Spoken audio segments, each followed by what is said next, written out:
আপোনালোকে শিলচৰৰ ৰাইজক মই ক'ব খুজিছোঁ, বৰাক উপত্যকাৰ ৰাইজক জনাব খুজিছোঁ যে হিমন্ত বিশ্ব শৰ্মা আৰু বিজেপিক অসমৰ খিলঞ্জীয়া মানুহে ইতিমধ্যে এৰি দিছে।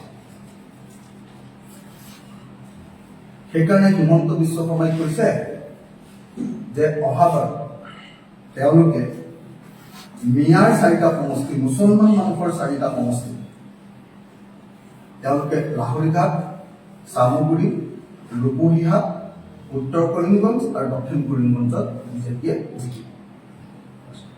5টা। কেইদিনমানৰ আগলৈকে কৈছিলে যে মিয়াৰ ভোট নালাগে, আজি 2 দিনৰ আগত কৈছিলে যে মুছলমানৰ ভোট নালাগে, মুছলমানে ভোট দিলেও নালাগে বুলি কৈছে। এতিয়া হিমন্ত বিশ্বৰ অৱস্থাটো এনেকুৱা হৈছে ৰাজনৈতিকভাৱে যে তেওঁ অসমৰ খিলঞ্জীয়া মানুহে আৰু ভোট নিদিয়ে। আমি উজনিৰ পৰা খেদি দিলোঁ, আপোনালোকে জানে চাগে, আমি যোৰহাটৰ পৰা খেদি দিলোঁ নহয়, জানে, একদম বাহিৰ কৰি দিছোঁ লোকসভা বাহিৰ কৰি দিছোঁ।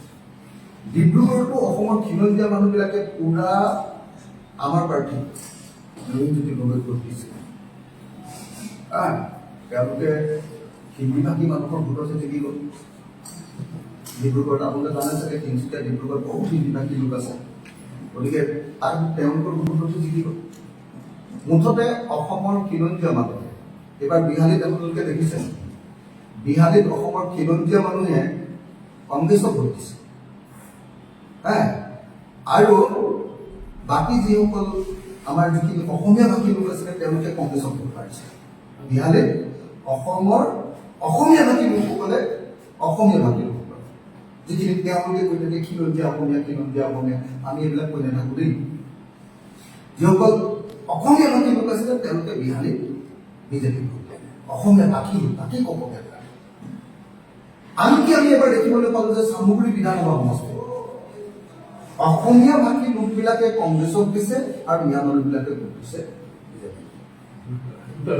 একদম উল্টা। আপোনালোকৰ কৰিমগঞ্জততো সেইটোৱে হৈছে। কৰিমগঞ্জততো মুছলিম জনসংখ্যা বেছি আছে, কেনেকে জিকিলে? চাচা মামাই লগ লাগিয়ে জিকিলে নহয় জানো? আৰু 1 নম্বৰ যে চাচা মামাই লগ লাগিলে যে AIDFৰ গোটেই ভোটটো ট্ৰেন্সফাৰ কৰি দিলে নাম্বাৰ 1। নাম্বাৰ 2 ক'লে যে মুছলিম ভোট যদি নিদিয়ে চবকে এভিকশ্যন কৰি দিম। এই দুটা দাদাগিৰি কৰিয়ে জিকিলে না, এই দুটা কৰিয়ে জিকিলে। গতিকে আজিৰ দিনটোত এটা কথা খাটাং যে অসমৰ খিলঞ্জীয়া মানুহে হিমন্ত বিশ্ব শৰ্মাক এৰিছে, বিজেপিক এৰিছে, গম পাই গৈছে যে ইটো কাৰো বন্ধু নহয়, হিমন্ত বিশ্ব শৰ্মা কাৰো বন্ধু নহয়। এটা সাপ যাকে তাকে দেখি খুটি দিব পাৰে, অকল মানুহৰ স্বাৰ্থত ব্যৱহাৰ কৰে, নিজৰ স্বাৰ্থত মানুহক ব্যৱহাৰ কৰে, কাম কাৰো নহয়। না 6 জনগোষ্ঠীৰ জনজাতিকৰণ কৰিলে, না আদিবাসীক জনজাতিকৰণ কৰিলে, না আহোমক জনজাতিকৰণ কৰিলে, না চুতীয়াক জনজাতিকৰণ কৰিলে, না মৰাণক জনজাতিকৰণ কৰিলে, না মটকক জনজাতিকৰণ কৰিলে, না গুজৰাটবংশীক জনজাতিকৰণ কৰিলে। অসমৰ খিলঞ্জীয়া মানুহ কাকো নকৰিলে, একো কামেই নকৰিলে। না যিবিলাক জনজাতি আছে তেওঁলোকক 6 শিডিউল দিলে, একো কৰা নাই। তেওঁলোকে কৈ থাকে না, বিজেপিয়ে কৈছিলে না নাই মিছিলত আমি 6 শিডিউল দিম বুলি কৈছিলে, দিলে নেকি? তিৱাক 6 শিডিউল, ৰামক 6 শিডিউল দিম বুলি কৈছিলে, দিলে নেকি? না ট্ৰাইবেল মানুহৰ কাৰণে কিবা কাম কৰিছে, না 6 জনগোষ্ঠীৰ কাৰণে, খিলঞ্জীয়া মানুহৰ কাৰণে কিবা কাম কৰিছে। বিজেপি আজিৰ দিনটো লাহে লাহে মিয়াৰ দললৈ পৰিণত হৈছে, মুছলমানৰ দললৈ পৰিণত হৈছে। একদম খাটাং, আপোনালোকে সকলোৱে জানে। আৰু সেইকাৰণে বিজেপিৰ ভিতৰত থকা RSSৰ যিবিলাক ছাপোৰ্টাৰ সিহঁতি লাহে লাহে ভয় খাইছে। কংগ্ৰেছে যেনেকে মুছলমানৰ দূষণ কৰিছিলে, এতিয়া হিমন্তই লাহে লাহে মুছলমান দূষণ কৰিব। কাৰণ হিমন্তটোতো এইটো অভ্যাস আছেই, যিফালে এনেকে যায় সেইফালে দূষণ কৰি দিয়া মানে নহয়। গতিকে এতিয়াতো বিজেপি বিৰাট ভয় খাইছে। বিজেপি RSSৰ যিখিনি পুৰণা মানুহ তেওঁলোকেতো সাংঘাতিক ভয় খাইছে, সাংঘাতিক ভয় খাইছে। তো এতিয়া এটা বস্তু খাটাং, যোৱা যিটো উপ নিৰ্বাচন এইটো প্ৰমাণ কৰি দিলে, যদি বিজেপি জিকিছে, 5খন আসনতে জিকিছে, কিন্তু এটা বস্তু খাটাং হৈ গ'ল যে বিজেপিৰ সৰাৰ সকলো ব্যৱস্থা আছিলে, মাত্ৰ আমাৰ অপজিশ্যনৰ মাজত ইউনিটি নোহোৱাৰ কাৰণে আমি হাৰিলোঁ। কংগ্ৰেছৰ অহংকাৰৰ কাৰণে কেৱল আমি হাৰিলোঁ, কিন্তু এটা বস্তু খাটাং অসমৰ খিলঞ্জীয়া মানুহে এইবাৰ বিজেপি অসমীয়া ভাষী মানুহে এইবাৰ বিজেপি ভোট দিয়া নাই। আনকি বৰাক উপত্যকালৈ আহি মই নিজে গম পালোঁ, ধলাই সমষ্টিততো মানে বিদেশী এজনকে ইয়াতে মানে ইলেকশ্যনত উঠাইছে বুলি ইয়াক ৰাইজে গোটেই হাল লগাইছে। মোকতো কৈছে যে বাঙালী মানুহ ইমান যে ভোট কেনেকৈ পালে কংগ্ৰেছৰ কেণ্ডিডেটজন, কৈছে যে যিজনক উঠাইছে বিজেপিয়ে যিজনক উঠাইছে সেইজন মানে বাংলাদেশী। আৰে আমি বাংলাদেশীক কিয় ভোট দিম বুলি কৈছে মোক বাঙালী মানুহে।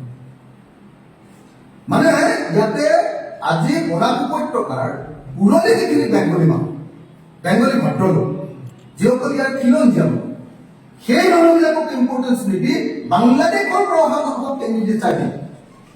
এই কাম কৰাৰ কাৰণে ইয়াৰ খিলঞ্জীয়া বাঙালী লোকসকলক এতিয়া সম্পূৰ্ণৰূপে বিজেপি চৰকাৰৰ বিৰুদ্ধে গুচি গৈছে। আমাৰে ভুল যে আমি বাঙালী লোকসকলক যিমানখিনি আমি তেওঁলোকৰ ইছ্যুজবিলাক ল'ব লাগিছিলে লোৱা নাই অপজিশ্যনে। আমি ভাবি আছিলো যে বিজেপিয়ে গোটেইখিনি বাঙালী লৈ ল'লে, ইয়ালৈ আহিয়ে গম পাইছো বাঙালী মানুহ পুৰা বেয়া পায়, তেতিয়াহে গম পাইছো বিজেপি ইয়াতে নাগৰিক কি কয় আপোনাৰ ইলেকশ্যন খেলাইছে আৰু সেইকাৰণে মাত্ৰ 9,000 ভোটতে জিকিলে এইবাৰ না। ধলাই সমষ্টিত আকৌ 9,000 ভোটত জিকিলে, ইয়াত কংগ্ৰেছে একো কষ্টই কৰা নাই, মানে এনেই ভোট দিছে কেলে এই হিমন্তটো কৰিব ই বদমাছ এইটোতো মানে নহয়। তো গতিকে আমি দেখিছো যে মই আহি এটা কথা অন্তত বুজি পালোঁ বৰাকলৈ আহি যে বিজেপিৰ প্ৰতি বৰাকৰ মানুহৰ বাঙালী মানুহৰ কোনো ভাল ভাৱ নাই।